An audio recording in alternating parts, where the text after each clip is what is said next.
everybody, this is Purge bringing you guys a pro cast. It's going to be LGD int, excuse me, versus TongFu. As you can tell, I still have very, very slight sickness. I'm sure it's going to be made worse by the fact that I'm planning to talk for the next hour, but yeah, regardless, it should be a fun game. I don't do much casting right now, at least on live stream I do no casting at all, so I want to just occasionally do replay casts, keep my skills up, and I know that some of you guys do like watching these, and what better way to get these games than just watch some of the best teams in the world. So, teams we're watching right now is going to be LGD International. This is their Western team that moved to China and now practices there full-time, and this is versus TongFu. Now, TongFu got 7th, I believe, in International 2, 7th, 8th. They placed the same as Orange did, which was the last possible money spot. LGD Int obviously was not a team during TI2, but most of those players were there. Misery was there under Team CLG, 1437 was there under Mouse, G was there under Dare, Brax was not there, but PyCat was also under CLG. So a lot of the players from TI2 did some nice networking. They scored themselves a great team, and they're some of the 5 best players in the world, so pretty fun, especially at their roles. Misery doesn't normally play the 4 spot. At least in the past, he was not playing the 4 role. He was playing solo mid and sometimes carries, but in this team, he is playing the 4 role, and things are going just fine for their team. They're very, very good, one of the best in the world right now. So that would be LGD Int. TongFu, like I said, did play quite well at TI2. I believe they were the Eastern qualifier, so they were the Eastern team that made it through the qualification rounds to land a slot at TI2, whereas Mao's, oops, that's not what I want. I was going to go offline, so I have no more hops. What TongFu did was they won the Eastern qualifier quite handily, and then they made it to TI2, and they actually placed a lot better than a lot of the Western invited teams, because they got 7th place. So TongFu is pretty impressive, and they've been doing quite well in G League, I believe, winning a lot of games, so their team has really been sticking together quite well. It looks like all their names do look good. They're all messed up in the initial thing, but looks good. Hao Mu, Veronica, Sensheng, and Long Didi, of course. Long Didi previously on a different team, I believe. He just shifted over to TongFu. And LGD, of course, Misery 1437, G-Brax, and PyCat. So, first round bans, we see a Nyx Assassin as well as a Bat Rider here. Both still very strong heroes. Nyx Assassin is probably the most popular support at the moment, just because people are really starting to understand how annoying he is. He has that AoE stun, he has the mana drain, which doesn't cost that much mana. And Spiked Carapace is also very, very useful to just reflect damage upon your enemy team, especially very good against heroes that have predictable spells, such as Keeper of the Light or Tinker, for example. If you know it's going to hit you, you can reflect that damage and do a little bit back to them, and it's very, very useful to have that. So Shadow Demon Enchantress are LGD Int picks. Very interesting early picks here. I haven't seen Enchantress get played in such a long time, but we'll see an Enchantress this game and a Shadow Demon on 1437. And Shadow Demon starting to see some resurgence in popularity as well. There's some decent disables, and the illusions end up being very, very useful. Counters a lot of heroes like Luna, for example. Luna is still a very popular carry, especially in the Chinese scene. And the nice thing about Disruption is no matter who you disrupt, you're going to spawn extra illusions, which that's 2 more targets that can eat Eclipse nukes. And what better way totally, excuse me, shoot. My throat. It's still there. Alright, I'm going to drink water. I brought water for this. Got it. It's no longer in the worst part of my throat. Okay, swallow it down, swallow it down. What I'm trying to say is Shadow Demon is a good hero. A very good hero. His ulti is fantastic as well. It goes through magic immunity, so you can ulti Sven's, you can ulti other heroes, and they just don't get away very easily. So, and 1437 is so good at Shadow Demon. His disruptions are just sick. Always disrupts people that are in trouble. Templar Assassin and Rubik are the pickups for TongFu. So apparently TA is still being played. I didn't check the date on this. It might have been last week sometime. I know that in the American scene that TA is starting to fade off just a little bit, which I'm happy to hear because I hate playing against that hero so much. And Lone Druid, the last pickup for LGD Int here. So Lone Druid most likely going to be played by PyCat. I think they usually play him as a carry role. Not going to be seeing him in the long lane. Rubik is going to be the other support for TongFu, another great support here. There aren't that many great abilities for LGD Int right now to steal. I find that Enchantress is not a good hero to steal spells from, unless you can get like level 4 Nature's Attendance. That can be kind of nice, but Enchant is usually not super high leveled, and Shadow Demon has some abilities that are useful, but it's nothing like grabbing a Burrow Strike or something cool like that, or a Black Hole, you know, so... he could steal Rabid from Lone Druid for like and then it would work for like 10 seconds. That'd be cool, right? Right, guys? just gonna be like coughing this whole game, clearing my throat. I'm sorry. Sorry in advance. Faces Void now banned. Anti-Mage also banned. There's two very hard carries. Faces Void can control Lone Druid pretty well. Chronosphere, you just bash him down. God, it won't leave my throat. Alright, this is like getting ridiculous. I'm sorry. I'm really sorry. I didn't realize I was going to cough this, or like have this much phlegm in my throat. This is the 8-minute period we get to listen to me clear my throat 85,000 freaking times.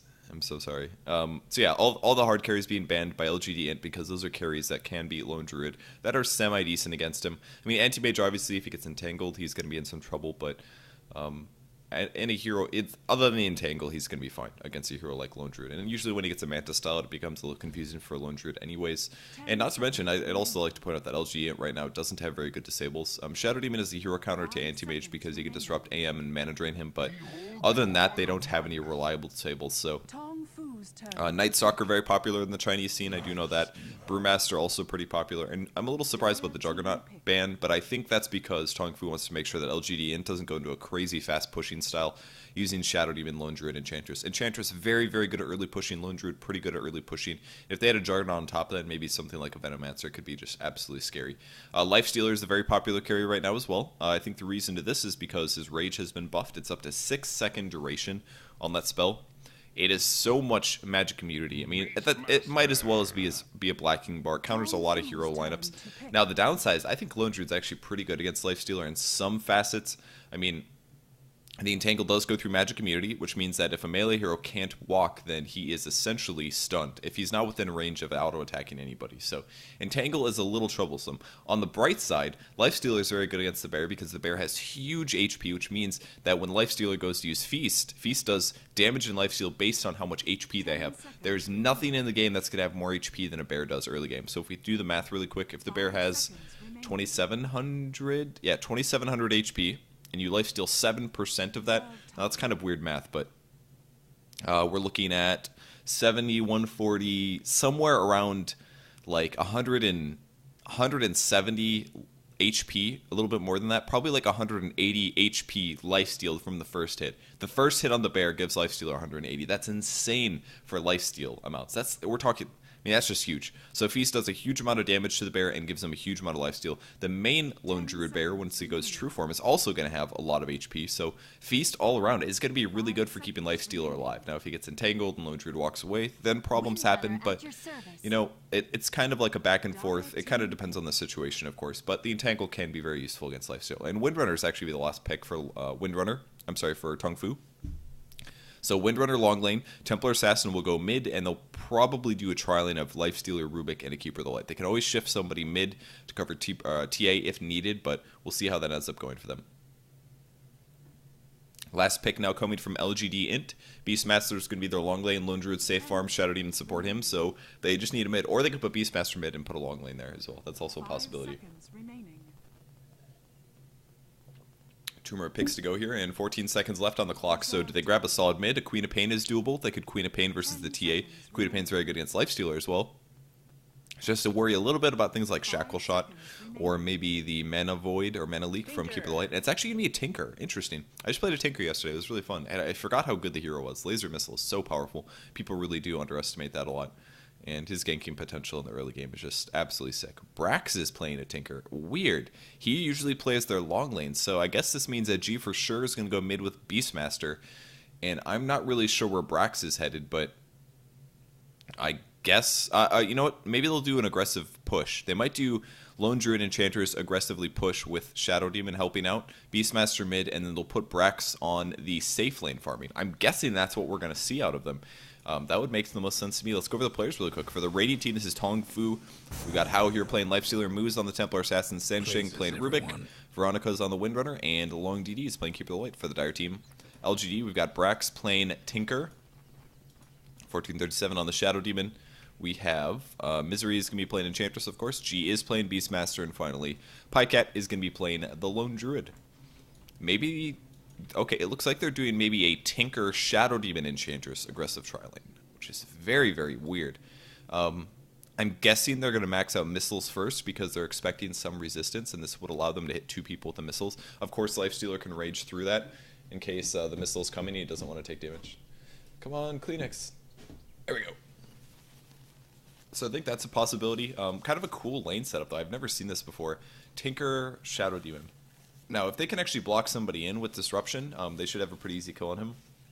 Not depending on who it is, of course. If it's a life stealer, he can go Magic Immune, so he'll dodge whatever damage Tinker puts out. But very, very weird lane setup, for sure. Very weird stuff. Veronica's swinging mid, actually. It looks like it's going to be a Windrunner mid. No, I'm sorry. I guess they both have mid builds, actually. I guess he's expecting to be against a lone druid. He's just going to go fast bottle. I haven't seen somebody do this long lane very often. I don't know if he's expecting to be up against a Tinker or if he's expecting to be against a lone druid. Either way, I think a bottle is useful, and either way he's going to be okay. But if he was at all expecting to be against a carry plus support, I think then this item build is not adequate. But I think he's expecting to be against a solo, which is why he purchased these. If worst comes to worst and you end up being against a tri-lane, you could always still spend the money. So that's one cool little thing that you could think about for a long lane. It's not the end of the world. Usually nobody's using the courier for the first minute, unless you're awesome and you get your first 4 or 5 last hits, which Templar Assassin probably will. But yeah, once again, TA's Refraction has been nerfed recently. Refraction is now 100 mana to cast. It used to be 75 for the longest time, but people decided Refraction was just a little too good for last hitting on the mid lane, which I agree with. It is really good.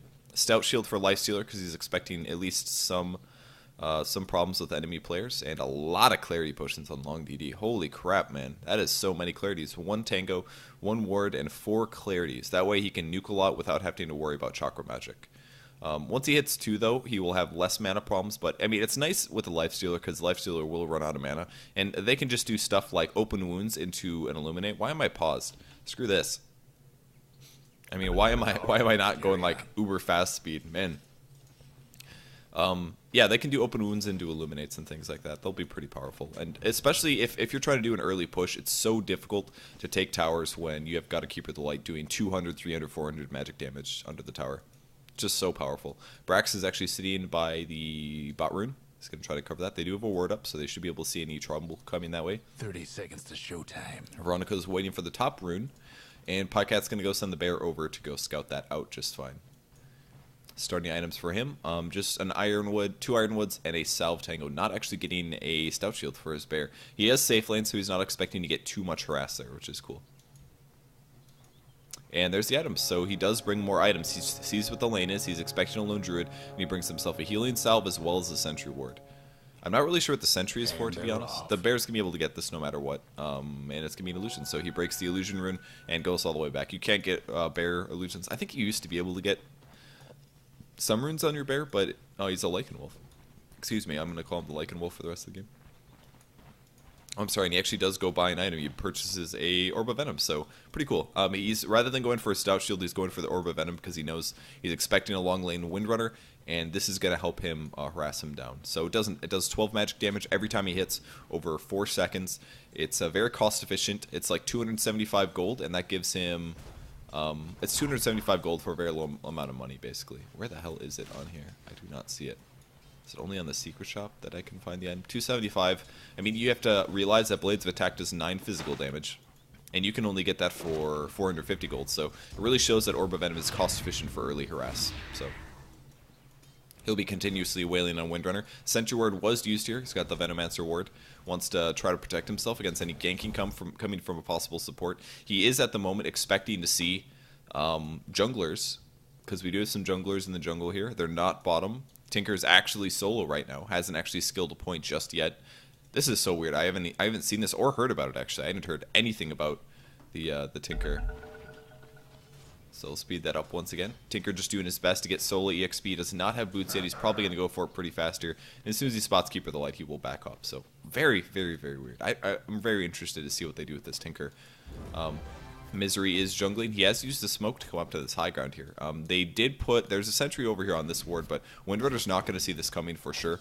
But they will have 2 creeps that he can gank with. Still level 1, but the wave is pushed forward, so unfortunately for him, it's going to be very tough for Enchantress to take this. So instead, he's just going to continue jungling, which is very wise to do at this point. We'll see what he goes for skill build here. Denied. G on the mid lane. Templar Assassin. Uh-oh. Uh-oh. Oh my god, I heard about this. It is so freaking smart. Look at that. He just takes the courier out, uses the smoke. That was the smoke that Enchantress used. They used the smoke together. 1437 knew when the last hits were coming from the Templar Assassin, and he gets in position, and he just destroyed the courier. Now, the important part was that was not a naked courier. That was a courier that had a bottle in it. And now because Templar Assassin's mana is expensive and now costs 100 mana to cast Refraction, he needs a bottle to have enough to get Refraction up. So now he's going to be last hitting like a normal person, and that's going to be really, really rough for him versus G on the mid lane. He doesn't get his bottle for 3 whole minutes now. We have a salve and a tango brought to him by Sansheng because Rubik knows they need to make sure that Mu can have as much last hitting power as possible, but there is a bottle advantage in the mid lane, and Mu is 600 gold behind where he should be, and all because of the smoke used by the Shadow Shaman. I mean, they traded, or I'm sorry, the Shadow Demon, they trade 100 gold, and they get a courier, which gives G a huge advantage on the mid lane. Look at this, Mu's already losing all of his HP. Can barely cast Refraction. 1 Refraction every 100 seconds is what he's getting out of his mana regen. I mean, they could shift over from the Keep of the Light, but there's important stuff that those supports should be doing. So let's look at the last hits right now. We have 17 axes to break a lot of Templar Assassin shield. His shields are already pretty much gone, and there's now a Tornado coming in, and a wolf coming in. It's not a wolf, it's actually a satyr. It's going to drain his mana, and there it is. His mana's completely gone because they've shifted the satyr soul stealer. It's so smart. 100 mana burn. These creeps are so nasty to grab. If you're playing an Enchantress, do it. Snake one of these, throw them on the side lanes. You can drain 100 mana every 18 seconds. You can get at least 2 or 3 casts out of them before they stop being useful. And look at this. Mu has to go back to base to buy boots. Huge, huge advantage from the courier snipe into the satyr soul stealer harass here. And now G's already up to 22 last hits. Life Stealer's at 22 as well. Pycat's doing 18. So despite getting the bottle snipe, I mean, the LGD int is actually sitting pretty darn close to TongFu in terms of last hits. But man, what an advantage that they got from that. There's him back to base. He's going to TP back to the mid lane. We're going to see another pause. He might actually lose a lot of mana. I think this is a slight mistake here.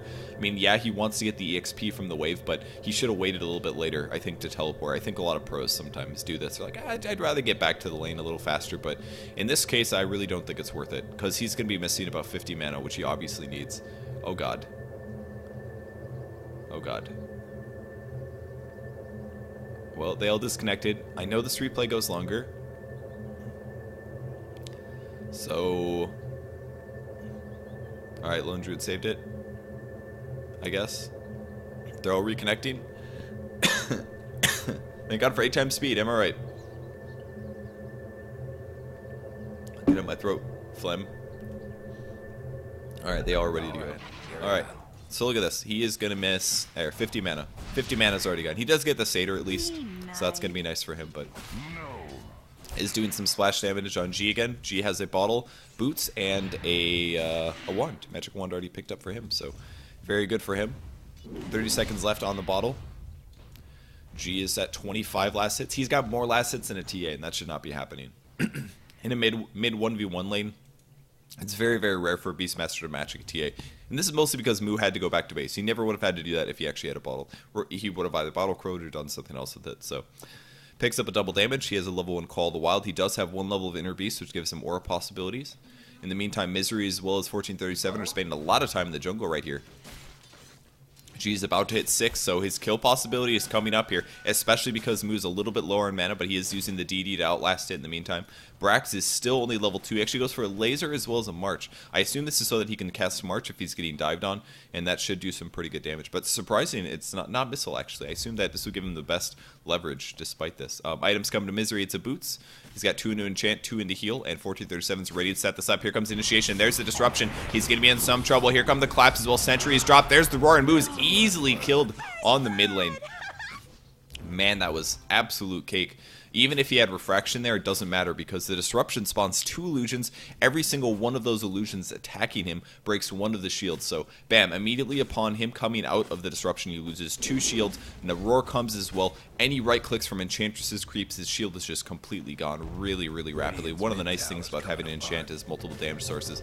The Centaur, or I'm sorry, the Ursa is going to at least clap. There's the disruption, actually. We're seeing a Soul Catcher as well. They might actually be able to kill Mu again. There's the slow. He might be in trouble. G's waiting to axes. He is going to get the axes off. Moves very, very low. Bottle spam, and he actually does go down. Enchantress with the last hit. Misery's running for his life. He just put his heal on, bringing the creeps now. A little bit of lightning damage coming to these guys. And there's the open wounds on Misery. The nuke is actually going to catch on both just barely, but Misery is still healing. G has axes, hasn't needed to use them just yet. He does get the kill, so Enchantress goes down. G running for his life. 14 seconds left until they get another open wounds. More zapping from the high ground from Misery here. He's doing a really nice job, actually. Look at the damage, 105 per nuke. It's a 4-second cooldown. Recently buffed. Oh, tries to get the fourth. He does get it. Oh my god. Misery, that was so sick. Holy crap. Man, he had the vision. Just barely gets the kill. This creep is actually pretty good, guys. Try it sometime. It's 50 mana, 4-second cooldown. Like, you can cast this 10 times. You're talking like 1,000 magic damage to one hero. That is so cool. Great play there by Misery. So 3-1 in the meantime. Lone Druid does pick up a boots after all. He goes on Veronica. Veronica takes some damage from this, but will end up surviving just fine. Good usage of Wind Run. As soon as he gets entangled, he says, well, I don't want extra bear damage, so I'll just play it safe. G with a haste now in the mid lane has 7 charges, or sorry, is level 7, that is. Picks up Arcane Boots as well, so possibly going to go Arcane Mech build, which I would love to see. A lot of stacking from Brax is what he's been doing with his long lane, but there is a Sentry Ward there from the raiding team, so his stacking is actually not going to work very well. 2 levels on March of the Machines, and still level 3 here. Level 7 on the Lifestealer, and level 3 on the Rubik. Rubik has no boots quite yet, but he's just kind of waiting to see if the Tinker will come forward. Of course, this wave is now gone, so he won't be able to stack or pull either. And Misery may shift towards a gank again. This time he has a Wildkin as well as a Centaur, a Magic Wand, and 2 Gauntlets, which will surely build into a brace, or I'm sorry, an Urn. Urn, very, very good item on Enchantress, and I love the pathing they're taking. There isn't that much vision from the Radiant team right now. All of their wards are kind of covering their Lifestealer bot, and also checking to see where G is going to roam from. So all their wards really covering the bot lane, and what's really going to happen is that means that it's going to allow Enchantress and Shadow Demon to gank the top lane as well as the mid lane quite well. Now keep in mind, Enchantress has huge night vision. There's a ward being put down. They will spot the Windrunner now. They know they've got a free kill. They're going to be able to come behind the tower. Oh my god, first hit Entangly. There's the Soul Catcher, there's the Centaur stun, and that is just the easiest kill ever. Veronica goes down, and that is the problem with having all of your wards covering your hard carry, which is a lifesteal, and he's pretty survivable actually, so arguably not worth it. He's actually putting points into open wounds, by the way, trying to get the cooldown on that very low, just keeping Feast at 1 level here. That will allow him to gank and team fight a little bit better in the early game.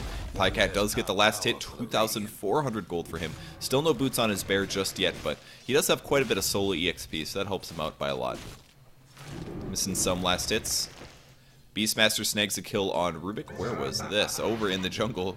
Picks that kill off. He had the boar helping out with that one. That was a roar as well as an axis, so the boar really helps out a lot with that. Top tower actually being pressured even by Pycat. He's happy with this. Power shots on the bear. Bear's actually getting pretty low. He might have to resummon that guy, or he'll send it all the way back really slowly. Who knows? He's really hard to kill. He's just going to resummon it. Very wise. Doesn't want to spend too much time without his bear. Not very safe to do this. Misses it. Might be in some trouble. There's a great shackle shot from Veronica. The bear's attacking. He's gonna eat a power shot as well. Misery's actually here though. Here he comes. Open wounds as well, and Misery's not even sure if he wants to go in, but there's the roar. Oh, great disruption, gonna buy him some time. Misery's still a little unsure about going in. Oh my god, is he gonna live? He's running for his life. Pops himself. Still alive for 70 HP, but the wave is gonna get him killed. Misery wants to grab Veronica. He does, using the impetus damage. Now running away from How. How is gonna have enough for open wounds in just a second. Wow, Rubik gets killed by a creep actually, and here comes the open wounds on Misery. Or is he gonna change targets? We'll see. If he open wounds on Shadow Demon, I think he's a little worried about a disruption. Hasn't quite done it just yet, and he's actually going to give up, so he decides to back. Doesn't want to go in. There's the mana from Long DD. And Lifestealer are going to roam all the way back to a wave to get some last hits. G thinking about coming over. He actually grabs an Ogre Club right off the bat. Could be a lot of these items. I don't think it'll be a BKB. I think that'd be a huge waste, especially with the team composition that TongFu's working with. But either a Sange into a Halberd or an Aghanim Scepter are likely. I think it's more likely to be an Aghanim Scepter, but a Heaven's Halberd would be kind of cool against both Lifestealer as well as TA, actually. It'd be very cool. Especially because they are ranged heroes. Does it work better against melee heroes? I can't remember. Oh, somebody's getting caught. This is G. He's just going to teleport out. Very smart from him. It's like, oh, open wounds? Okay, no problem. It got out here. It'll cost me a TP, but whatever. No big deal. Better than dying. It's a very smart play by G. How are the stacks going? Stacks are still up there. Brax is now sitting at level 5, actually. Max March once again. He wants Soul Ring first, that he can spam his mana from range. Very, very good build to have. If you're in kind of like a... If you're looking for self-sufficiency, Soul Ring really covers you, especially in a long lane setup like this. Speed. So Soul Ring, very good to be able to just stay in your lane for a very long time. You just need a little HP regen out of it, like a Tango or so, and then a Soul Ring, and you can actually afford to continue to spam. Very good for the long lane push. And we see the Beastmasters do this as well. He's looking to get the stack ready again. Just checking to see how many creeps he has left, and he does realize probably that somebody has placed a ward there recently. So here comes the old pull. Keep an eye on for this for just a second. Pycat. Oh, it's not Pycat. Pycat is actually top. 2,900 gold on him, and he does pick up the Tranquil Boots. We'll see if the stack ends up working. Looks like it's going to be good. Oh, yeah, plenty good stack. And he's actually not going to cast March on it just yet. He's still waiting a bit. Sentry is down. There's a Lifestealer with the Illusion as well. Again, got to be very, very careful. I'm very curious to see how this ends up transitioning into the mid-game, since I almost never see Tinkers doing this long lane setup. But there's the March that's going to try to kill the wave and protect the tower. Very, very good at protecting the tower. That is for damn sure. So that's one really cool thing about doing this long lane Tinker here. I mean, against most long lanes, you don't have that much counter push. You have like maybe a Windrunner with a Power Shot. Power Shot's good, but it's not quite the same team fight going on mid. G is being pressured a little bit. Power Shot's going to kill the Hawk immediately. There's a nice slow on move. He's going to roar. Maybe throws axes first. Changes his mind. Running for his life here. Popping 2 last bottle charges. And Illuminate possibly. Veronica is going to get roared. He's going to have an axes in about 5 seconds, but he had to just roar to stay alive. There's the trap on top of G. He's running for the tower. Misery as well. Doesn't want to get caught. Maxed out on heal, and actually TongFu's not able to grab any kills in the jungle there. The roar was needed to shut down the Windrunner, prevent her from getting killed, and G is now going to teleport out. So G is out in the meantime. Pycat is counter pushing the top lane. Some damage being done to the tower quite a bit actually, and he's even going to battle cry this one. Windrunner using Windrun to try to catch up. She popped a regen, so it's not going to cost her any mana, but she has to be a little careful. Oh my gosh, the pauses in this game. Insane. So 7-2 in the moment for LGD Int. The gold graph is quite in their favor, 4,500. EXP is looking okay as well. Not the end of the world though. Just wait for them to reconnect before I go around pressing other buttons. Don't want to miss anything here. Kills, deaths, and assists, 4 on Misery. He's doing a great job this game. A lot of deaths on the Radiant team. Net worth is not accurate. That is not accurate. GPM is looking very, very good for Lone Druid, though. 415. There's 350 on the Lifestealer, but the other 2 heroes from LGD Int are also looking very strong. So they are in a great position right now. Hero level is pretty even. Not looking too bad. Not as bad as the gold. I don't know what any of this means. They're just really spamming for ping here. I think Sosa is their one of their admins here. Just waiting for some reconnects. Check out some other lanes. Tinker's now level 6. He actually has picked up Rearm at 6 that he can spam March the Machines a couple times. Man, it'd be the worst to be playing a very serious professional game and have this much downtime between games. Don't you guys think? Like that, man, that would be the worst. Thank God we have 8 times speed. Otherwise, if I was casting this live, that'd be very frustrating. Just sitting here, waiting. More disconnects, reconnects. Regardless, Enchantress is going to be going for Urn. Very good item build for her. Actually, looks like a mech first. Possible mech first, actually. A little surprising to see this picked up first, since she did grab the double gauntlet, but of course this is 6 strength, which is talking about, it's about a little under 1,200 HP, like 114 HP, which is pretty darn good considering you're only spending 300 gold on it. Man, replay casting is the best, I swear. It might just be Beastmasters. I think it would be smart for Beastmaster to get the mech. I mean, I assume that he would. Carry on. Oh god. Okay. Go in 30 seconds. 20 seconds. 10 seconds? Alright, there you go. Radiant's top tower is taking Pycat running to the top lane. 3,400 gold. We'll see where these items end up going. I don't know whose mech they're going to be. A medallion even coming, actually. Oh, cool. They're going to take a really fast Roshan with this. But yeah, the medallion is most likely going to go on 1437. I love this strat. Just an early medallion on a support hero. It gives, especially an int support hero where you have mana, where you need mana. I mean, he's going to get some mana regen out of this. He's getting probably about like 0.5, 0.6 mana regen per second, which is pretty darn good. He can use it to focus fire heroes. They do a lot of physical damage already, most notably coming from Beastmaster's axes is composite, so this does affect their armor levels, does affect how much damage this does, and Lone Druid as well. So if they're ever focusing somebody, the -6 armor coming out of 1437 is going to be very useful. So try doing it sometime. Get an early medallion on your support hero. As long as you're in favorable situations, then using it is very useful. Misery takes a big nuke to the face, though. He's got an Alpha Wolf as well, level 9, and he is getting stats now, so 4 levels of Nature's Attendance as well as 2 on Enchant, and a lot of stat levels. Brax in the jungle is taking some damage, but he's casting March, and here comes the stack. Interesting that he casted it there. I wonder if he gets a little bit more March damage out of it, but it's actually very, very good for Ancient. I mean, look at that damage that's being done. That's AoE. Every time one of those little machines hit, it gets AoE damage out of it. And here comes a lot of gold for him. This should finish his Boots of Travel, actually. And that's impressive as hell. Let me just talk about this for a second. Back when Tinker was common, this is when when Boots of Travel were more expensive, of course, but Boots of Travel used to cost 2,200 for the recipe instead of 2,000. And like a 13-minute Boots of Travel is what you're aiming for. And he just did an off-lane Tinker, and he still got a 13-minute Soul Ring Boots of Travel. Now, of course, he doesn't have a bottle here, so we're having that being shaved off. But really, we could look at it as essentially a Soul Ring being shaved off here. Or getting a bottle instead of a Soul Ring. And he was able to farm Boots of Travel at still a very fast amount of time, despite the Ancient stack being blocked. And look at this, How as well as Sansheng are checking to see if March of the Machines is being done right now. And actually, they missed it. They came here to try to shut down the Tinker, taking out the Ancient stack, and they were just a little bit too late, about 30 seconds here. So in the future, I'm sure they'll check the replay and be aware of that. But Brax is going to continue to counter push the mid lane. He might be dived on. Yes, he will be for sure. Will he have the missile laser? Great disruption going to buy him some time here. Needs to laser somebody. Any missiles yet? Oh, man. Oh, great. Infest from the Lifestealer was able to do quite a bit of damage there. The missile's doing a slight amount. Misery running for his life, still healing, but he's got a mech as well on top of this, so as soon as he loses HP, he's going to be ready to go. Will we see a Roar? Roar on Mu. There's the open wounds again. Mech is used. Wow, and they burst him down really fast. Even the March coming through, doing some damage to How, but he's going to teleport right out. Pops the Rage, teleports away. Great blocking from the Big. He's going to put some damage on Sansheng. Does get killed. Kenny Axe for the kill. He wants the kill so bad. He goes high ground. There's Axe. It gets dodged by Sansheng. Sloppy play by G, but they might still catch him. Missiles are going to both miss everybody as well, and there's the Hawk coming through. They need the Axe damage. I don't think they're going to get him, though, and Sansheng going to live. It is a little tough to land the Axes, a little bit of skill shot coming through there, but G ends up missing it and losing a kill as a result. So there's the heals coming mid. Brax popping his Soul Ring, going to teleport right out, going back to the base. Did end up surviving there just barely, and he will finish his Magic Wand. So Pycat's still jungling. He does have his Relic finish. Still no boots on his bear. Was his bear really at 522 movement speed?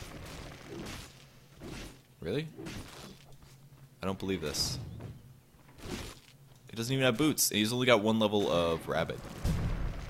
Yeah, there's no way that's 522. That's a bug. It's just a replay bug. He's not a 522. I do know that some pros do leave off the boots for a very long time, and especially the reason they don't get phase boots that I've noticed sometimes is, or at least this is my assumption of it, is that late game when you have 4 levels of Rabid, and you have 4 levels of synergy, they're actually pretty fast with just regular boots, so in some ways getting phase is not worth it for the movement speed aspect of it. So he's actually going to take out a really fast Roshan here. Shadow Demon will be over shortly to use the Medallion of Courage, or maybe not. Medallion, what are you doing? Medallion. Medallion. Ooh, we're actually seeing some disconnects. Some reconnects here. Medallion, there it is, Medallion, yes. Alright, so -6 armor on Roshan. I'm sorry, the Spiderling. And they just have to sit 2 heroes in here, and they should be able to contest this, actually. Look at this, Brax is even going to cast March of the Machines. I think he did miss Roshan here, but it makes an area that the Radiant team does not want to fight. And to think about that, what if they try to jump on the Roshan pit? They would have to run right through here, and all he have to do is sit right here and cast March like twice. They can't run through that. They would lose way too much HP. And that little zone control that is provided by the Tinker, used in a way that I've never seen it used before, but very, very smart. Just say, okay, fine, don't come in the Roshan. Don't even try to approach the Roshan pit. We're not going to let you do it. So Brax now up to 1,100 gold. We'll see where he goes from here. 1 kill on him, 47 last hits, and plenty of GPM. So I left the wrong chart up for a long time here. Rusty, as you can see. Beastmaster is going Aghanim Scepter. Gives him a longer ulti range, as well as lower cooldown on that. And the bear does have Radiance finish now. Some diving going to be coming. Shackle on Brax. Brax looks pretty dead here. No way he'll survive this. And he does get killed. 1437 actually does TP in here. Thinking about initiating. There's the Roar. Great force staff from somebody. I think that was Windrunner. Yeah, it was. Definitely going to keep Mu alive there. But the slow does still apply. And another slow following up. There's the Sentry Wards. Now Mu's in trouble. He's going to try to trade lasers being done. But wow, still dies. Soul Catcher plus the March of the Machines really showing its damage output. That was impressive. He'll teleport back to base shortly. Actually, I'm sorry, he's TPing to the top lane. They're ganking onto How. Can they get the another entangle? They're not going to. Cooldown just hit, and the rage came. So, very cool. Tinker TPing onto the bear. Such a cool strat. Bear plus Lone Druid, or Lone Druid plus Tinker. Because you can't teleport on that. So, anywhere the bear scuts out. I mean, the bear could literally be in the jungle, and Tinker could teleport on top of it and initiate. Very, very dangerous stuff. So, Enchantress has all of her items finished. 1437's items, very, very cost efficient. Some rockets hitting Sansheng here. Brax will go high ground. I love that he's maxed out the missile second. I think this is very, very cool because in a team fight situation, this is going to contribute the most safely. I mean, he's not exactly a powerhouse. Oh, wow, the damage. Brax gets killed. Oh, my God. He was not expecting that one. Great wave from Long DD, and the tower happened to be hitting the right guy, so he's going to be dead for 30 seconds. That's got to be a really frustrating way to go down, but the tower will be hit easily. Boots are finally up on the bear, and the bear's chasing big ulti on Long DD. Look at the damage output. The right clicks are huge. Good force staff going to keep him alive, actually. He's going to die to Shadow Poison, actually. That was a couple of Shadow Poison stacks from 1437 here. I love this method of playing Shadow Demon as well. And not a lot of players do it like this, especially in some of the Western pro scene. They would generally max Soul Catcher first, and then go on to either Disruption, sometimes Shadow Poison, but sometimes it'll only leave it at one. But it really does allow Shadow Demon to do more than just disrupt an ally. You can do things like, you know, offensive damage potential, which we saw there. I didn't think that the Keeper of the Light was going to die, but he got 2 or 3 stacks on him, and then all of a sudden, bam, easy kill. Shadow Poison actually does do quite a lot of damage if you can stack it up. And the cooldown has been buffed recently. It's a 2.75 cooldown on Shadow Poison, so it's actually worth picking up at a lot of times. Very cost-efficient build here. Still hasn't maxed out his boots. He's been buying a lot of wards. He's got a gem picked up now and a magic wand, which is by far one of the most cost-efficient HP items you can purchase for any weak support hero. And with the medallion on top of that, he's actually pretty resistant to physical damage, which covers him against Lifestealer, which covers him against TA as well. So he's got to be careful not to die, of course, but 1437 is a very, very good player, so don't expect to see him getting caught out. And with that gem, they will be able to counter a lot of wards, and most importantly, psionic traps as well. So they'll be able to catch all the psionic traps. Long DD nukes the wave once again. Level 8 for him. Windrunner with just a Force Staff wand. And the counter warding has begun. They have not spotted out this one. This Necronomicon warrior over on the high ground. He will see it now. And put the boar on it. Get it, boar. Now the reason he's not going high ground himself to kill it is because he wants to make sure that he doesn't get caught. Pycat might be in trouble. One shackle on the back. Actually, Taker's teleporting in. They might fight this. Here comes. And he's going to cancel it. Just a little bit of a fake. Bear's still sitting forward. He does have phase boots actually, finally picked up, so opting for even more movement speed. Surprisingly, mini stun there. He might end up dying. The bear is gonna go down, so does get killed. Pycat's gonna have to resummon that one. Ooh, we accidentally cast Rabid. Oh, I'm sorry, it doesn't work. Huh. Cool. So Rabid is apparently. Yeah, that used to not work. If you'd cast Rabid while your bear was dead, then the Rabid would not apply to the bear when it came up. But still opts for the phase boots after the Radiance. I haven't seen a pro do this before, actually. But he does want the movement speed. There's a chase after How, actually. Big ulti from 1437. But he's going to infest on one of these creeps. And they are not going to be able to stop him now. So he will then infest and run for his life. Missiles will hit him, but he doesn't really care that much. And it's actually a Javelin pickup. Is he going MKB or is he going... I guess is he really going Basher? He could be going Basher. I mean, they don't have that many disables on their team, and it could add a lot of unpredictability to their lineup. But Aghanim's is finished on Beastmaster, though. So look at that range. Set 950 cast range is insane. The cooldown's 45 seconds instead of like, I think it's like 70 seconds, something like that. It's going to TP back to the mid lane, 10 to 5 at the moment. KDA Misery's still sitting on the top here. Net worth still looking very good for Pycat, of course, and the Lone Druid will scale very well. Tranquil Boots, Magic Stick on the primary hero. Moo's actually taking out some Ancients here, but he's not going to get spotted in time. Oh, very close. Almost getting the roar off, but not quite there.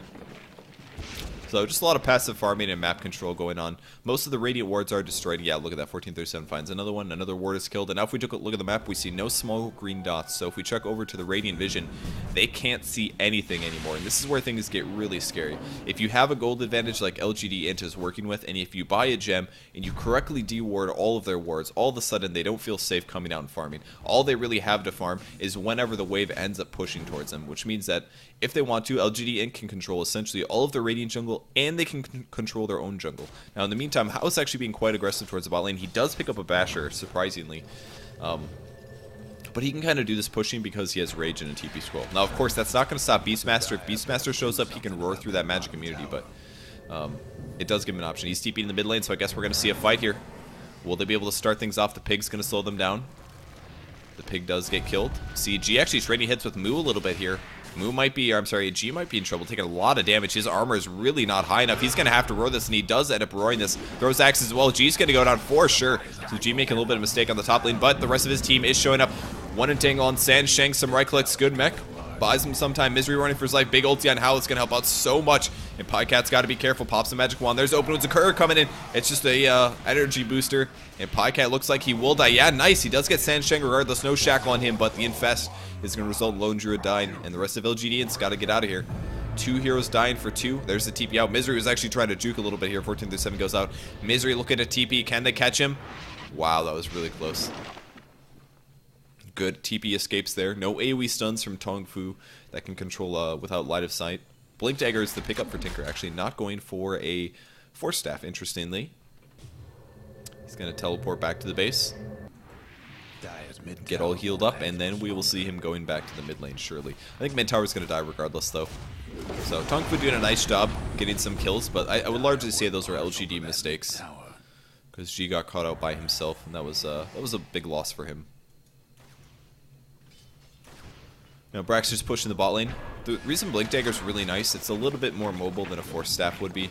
I really like it myself. After watching some really good players obviously use the thing, it's very useful, but this is what you can do. Like, you can blink into trees with the Blink Dagger. If you do that with the Force Staff, somebody could walk to you. So he's going to have to wait to teleport back to base, but regardless, Blink Dagger gives you a lot more defensive mobility and offensive potential. Defensive as in if somebody's not initiating on you. If somebody initiates on you, then yeah, you're going to have to deal with having a Blink Dagger over a Force Staff. When at that point, Blink Dagger is usually not as good, but should be okay here. He's going to continue pushing the bot lane. He's going to shift Q, blink himself over to the trees. Made a slight mistake there, possibly. He will rearm this. And he's actually got to be really careful. He doesn't have that much mana at this point. Really not a whole lot. So he's going to blink and TP once again. TPing into the towers, or blinking into the towers and teleporting. It's just a very, very smart thing to do. And you have to shift Q the TP blink, or the TP blink, yeah. You have to shift Q that, so otherwise somebody can catch you. And if they do any damage, you're dead, so... Just being very, very careful, trying to counter push all the lanes. Very interesting playstyle for the Tinker. We'll see where he goes next for item builds, but I'm not quite sure what he'll do. Misery picks up a Staff of Wizardry, most likely going to be a Force Staff. Still getting stat levels. Doesn't care about Untouchable. Not too surprising. It is very good at level 4 now. Scales quite well. 110 attack slow is insane. So that's very, very useful to have, but only does so much. And again, blinking away, teleporting out. How is still farming 3,400 gold. He's actually doing quite well. I mean, he's got 4 kills and 1 assist. How has not made a lot of mistakes. I don't know what he's going to get next. Probably going to be Abyssal Blade, which is why I picked up the Skull Basher. I could definitely see an Abyssal Blade. It's very useful to have against, you know, as a lifestealer when you're usually limited on damage. I'm going to see a pause here, probably. So we'll speed this up. All right, carry on. Nope. There we go. So, Abyssal Blade, very good for lifestealer. The plus 100 damage is not to be scoffed at all. I mean, you could argue that the Basher is not the most efficient use of damage, and it's not. 3,000 gold for just 40 damage is not that good, but actually gives him 46, of course, but is it more than that? I can't remember. Yeah, 3,000 gold for 40 damage. It's kind of expensive, and we're looking at the recipe cost. This is usually how you can tell how overpriced an item is. You're basically paying for it to come together and have a special utility for this 1,000. So it's kind of expensive for a damage item, but once you make the Abyssal Blade, I think it's quite good on lifestealers. Attack speed's going to be good with treads and an armlet. And Abyssal Blade, there we go, plus 100 damage, plus 10 strength. It's actually 110 damage, 25% chance to bash. And of course, he can now bash or stun heroes for 1.4 seconds. I'm sorry, 2 seconds through Magic Immunity every 60. So he won't have that much mana to afford to do this, but he should be able to, especially with the Chakra Magic. So he'll probably be using this on heroes like maybe Misery, if Misery gets out of position, or even Pycat to keep him in the right spot. It will be an AC next on Pycat. Phase Boots plus the Hyperstone. Armor coming up soon, and he's going to have enough for the plate mail right now. Picking up level 16, so he's going to do the double transform so that he does get a little bit more HP out of it. And 2,100 HP is what he's looking at. TongFu's still trying to farm things up as LGD kind of covers each other, playing very, very safe. The only person that's not by them at all times is going to be Tinker now, because he can actually teleport around the map so easily that it doesn't matter. So he'll be ready to go join his allies whenever. 2,100 gold. Will he buy a Ultimate Orb? I'm not really sure. Maybe a Ghost Scepter. He could Ghost Scepter. That wouldn't be too bad. It would fill his item slots up by quite a bit, though, which would be one downside.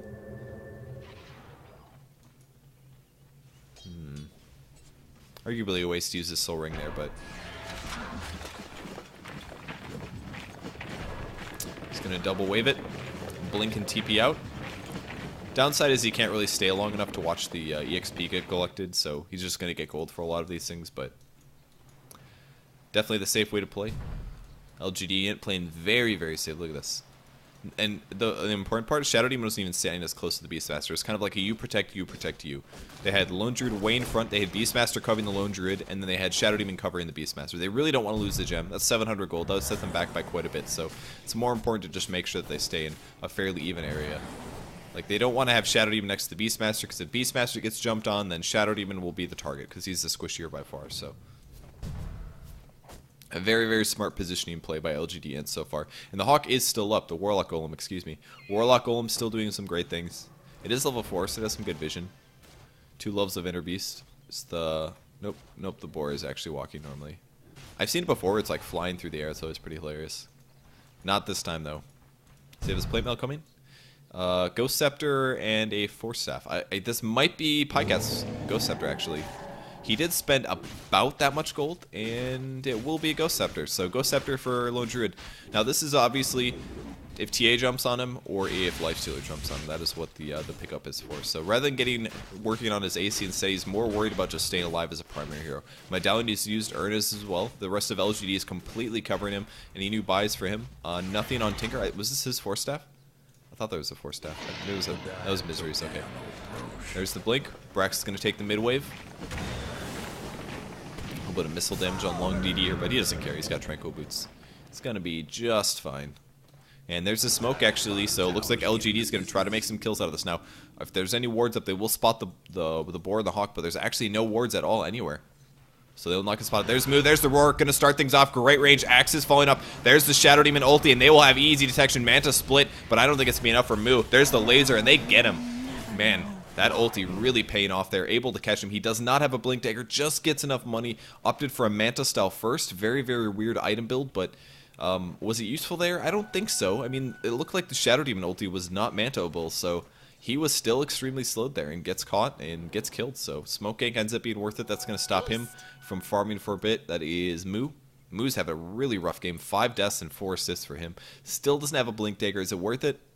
I don't know. Maybe Blink is the right choice. But I mean, the Roar was going to catch him regardless. But he did start moving, so maybe a pro at this level does definitely have the reaction time to be able to get away from that stuff. But he did get caught. The Hawk's going to run right into the tower here. Slight mistake from G, but see if they can catch some more heroes. And the Aegis is on Pycat, so Pycat is ready to rumble. Still only 1 armor on his bear in the meantime, but unless this is not actually the armor value of the bear, which I think it might not be. There's the Blink back from Brax. Shackle Shot is not going to latch. And the tower looks like it will be going down. Yeah, Lone Druid gets the last hit. So LGD Int takes another tower advantage, and they will escape. Believe it or not, we're only 30 minutes in this game. Doesn't feel like that. It feels like a 45, 50-minute game. We're waiting a long time. He's actually going straight damage build. He's actually not going to get a Blink Dagger. Now, alright, I know why. This is why he didn't get a Blink Dagger. Because of a Radiance. I mean, Radiance is a pain in the butt. Radiance is a hard counter to any Blink hero. It's very good against Templar Assassin. If you have Refraction up, every time it ticks on you, you lose a Refraction charge. So, Radiance is very, very good against the Templar Assassin. This is why he opted not to get a Blink Dagger, because the Blink Dagger gives you an advantage if you're way ahead of the Lone Druid, but if the Lone Druid's doing well and your Templar Assassin is behind, it's really tough catching up. Now, it's going to be tougher for him to use Meld Strike Initiates, but now, since he went from Manta Style into DPS instead, it's going to allow him to be useful regardless of taking Radiance Burn damage. Here comes the Smoke Gank from TongFu. This is going to be perfect initiation on LG. Look at all the squishy heroes in the back, and will they initiate on them correctly? Long DD coming to the front of the wave, and here they come. There's the Shadow Wave. They're going to be able to initiate on 1437. Can they kill him immediately? He's looking to disrupt himself. There's the disruption to stop a lot of that damage. It's no open wounds as well. G's taking a lot of hits. Can he roar before he goes down? He does get the roar off, and this is going to cost Hao his life. I think there's the mech. The right clicks into a great Force Staff, but it's not going to be enough. Moo running for his life. The bear goes after Long DD, now changing targets. Moo, you are in trouble. The bear is getting blocked very, very heavily, but the missile, great meld dodge, but the laser gets the kill, and LGD wins the fight 4-1. Beastmaster does go down, but who cares, man? Blink Dagger Aghanims, his reach is extremely long, and he got the roar off, the important part. He was able to stun Lifestealer for long enough for him to get bursted down, and even with his plate mail, he was not able to stay alive. So, very, very sick team fighting from LGD Int here. Tier 2 tower will go down. And if we look at the gold graphs, it's actually still pretty stable. So despite the early advantage that LGD Int took this game, it's actually, the game is looking semi-even. Very surprising to see. It just really shows how good TongFu is able to keep their farm up. Here's the TP from Brax now coming back in. Beastmaster starting his way back. Nice heat-seeking missile steal from Rubik. He's going to be able to do some damage to these heroes. The mech's going to heal this up immediately. More missile damage to Sansheng. And a great nuke from Long DD. Hits them very, very hard. But the melee barracks will fall shortly, and there it goes down. Pycat takes it. Another Illuminate. He's going to wail on the bear. No shackle shot on the bear, and he gets the range barracks. So very, very good pickup. He's going to lose the bear for this one, but totally worth it. Maybe. Yep, he does get the bear. So he uses the Abyssal Blade, just wants to really secure that kill. Pycat running for his life, going to find a flying frog. And there's the resummon. I think he has enough money for AC. He does, yeah. Okay, that's why the bear is here. So, or the courier that is. And there it is, AC on the bear. Does this give him armor or something? It does not. Just movement speed and damage. So, bear's looking strong now. AC Radiance. Plus the Orb of Venom on top of that. Oh, we see a Ron Sansheng. Can he get the solo kill here? He's going to throw the axes, and the Soul Catcher also being used, and they will get him. Beastmaster actually getting the last hit. Oh, Long DD way out of position. Force Staff's going to save him, though. Moo taking some slows, wants to kill the pig, but he might be in trouble himself here. Oh, big ulti from 1437. Moo gets entangled. A big mistake from Moo. He's going to get caught. Brax might also go down, but he does have an ultimate orb and some decent HP. There's a blink for it, and the slow infest goes into either the bear, the boar, or the hawk. They surely realize they're just going to walk with the boar away. They know that the lifestealer's in here, and they are just going to follow it. They know he's in here. Look at this. Oh, man, lifestealer. It's just getting worse and worse. There's the rage. Last second, a little bit of chase going after him. Can they get the entangle? Nothing yet. Great blocking from Misery, and that's going to guarantee they get the kill. He's open wounds in this, trying to lifesteal, but it doesn't matter. He kills the neutral creep. Enchantress gets the last hit, and 2 dead heroes from TongFu is going to allow LGD to push in and possibly take a second Rex here. The nuke is coming from Long DD. Brax has a sheep stick. Blink is on cooldown, and the nuke is going to hit on everybody here. Not the creep wave, though. And he blinks high ground. Here comes the roar. Sansheng is the initiation. Great Force Staff trying to keep it alive. Still does get killed, though. Brax is going to laser another Force Staff from TongFu. They're doing a great job using these to try to stay alive, but it's not really making a difference. Great Shackle. Power shot on 2. Pycat's actually hitting really fast as well, but the tower goes down. Melee Rax is going to be after this. And LGD Int is looking to take this game. Looking like it will be. 2 Raxes go down, 3rd Rax even. All the towers are gone, and they are still all alive. GG is called finally from TongFu. It's 21-8. LGD Int takes a 35-minute game versus TongFu. Pretty sick play from them. I mean, they were never really that far ahead. You guys have to keep in mind, you might be thinking, man, they were playing way too safe.